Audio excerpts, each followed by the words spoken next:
Баршаңызға қайырлы күн достар, менің каналыма қош келдіңіздер. Бүгін сіздермен өте дәмді, ерекше әсіптің рецептімен бөлісетін боламын. Ол үшін видеоны соңына дейін көріп, жаңадан көріп отырған көрермен болсаңыздар, тіркеліп алуды ұмытпаңыздар. Осындай қазақша каналдардың дамуына аз да болса өз үлестеріңізді қосып, және де пайдалы видеоларды өткізіп алмау үшін менің каналыма тіркеліп алуды ұмытпаңыздар. Осындай дәмді, өте ерекше болып шығады. Міндетті түрде менімен бірге жасап көріңіздер. Сіздерге де ұнайды деген сенімдемін. Қызыл бұрышымызды, қара бұрышымызды және де чесногымызды осылай ұсақтап турап қосып жібердім. Осылай көз мөлшермен бір қасықтай зира қостым. Мен зира сіздерге ұнамаса қоспай қойсаңыздар да болады. Қоссаңыздар ұнаса дәмі әдемі болады. Өздеріңізге ұнаған приправаны қоссаңыздар болады. Енді осыған бір қасық тұзымызды салып, өздеріңіздің дәміне қарай қоссаңыздар болады. Тұзды да осыны жақсылап араластыратын боламыз.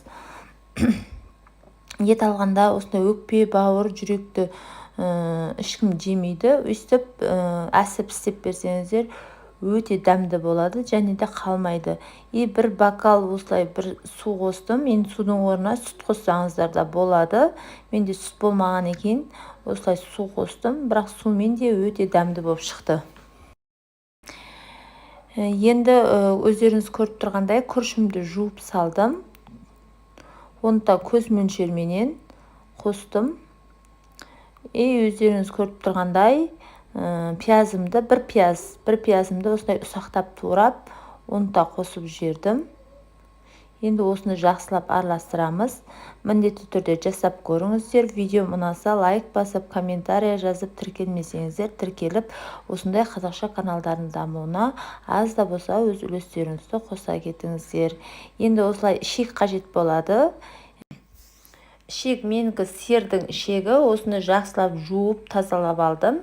Иісін кетіріп, ішек қарынын жуу видеосы менің каналымда бар. Видео бөліміне өтсеңіздер, сол жерде 5 минутта ішек қарын тазалайтын деген видео бар. Соны көріп, ішектеріңізді солай жусаңыздар болады. Енді осылай басын жақсылап байлап алатын боламыз. Міндетті түрде су ма, сүт па, сондай қоссаңыздар, сонда ішекке жақсылап тығылатын болады.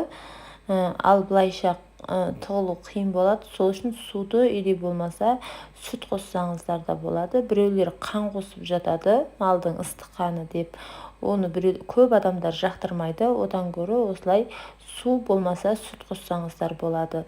Енді бізге оңай тығу үшін осындай баклажканың басын осылай кесіп алатын боламыз.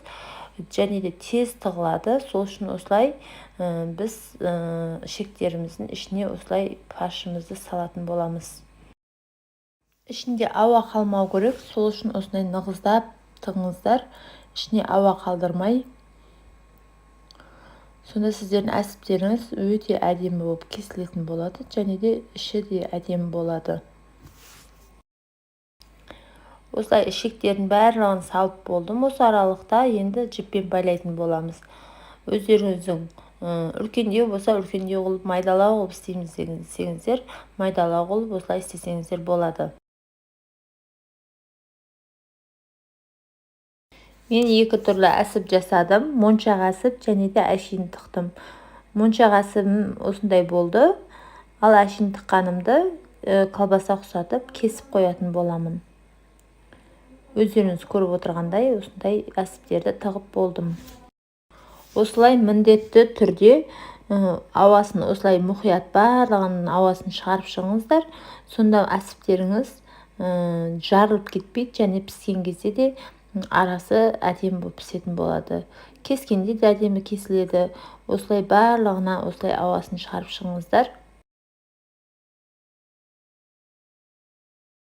Осылай су құйып газға қоятын боламыз.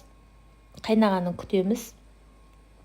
Қайнаған екен осылай міндетті түрде көбігін 2-3 мәрте алып тастаңыздар. Сонда әсіптің сырты таза болып, әдемі болып пісетін болады. Мен әсіпті қонақтарға жасаған болатынмын. Дәмі өте керемет болып шықты. Қонақтарыма ұнады. Сіздер де осылай жасап көріңіздер. Сіздерге де ұнайды деген сенімдемін. Назарларыңызға көп рахмет. Қош сау болыңыздар.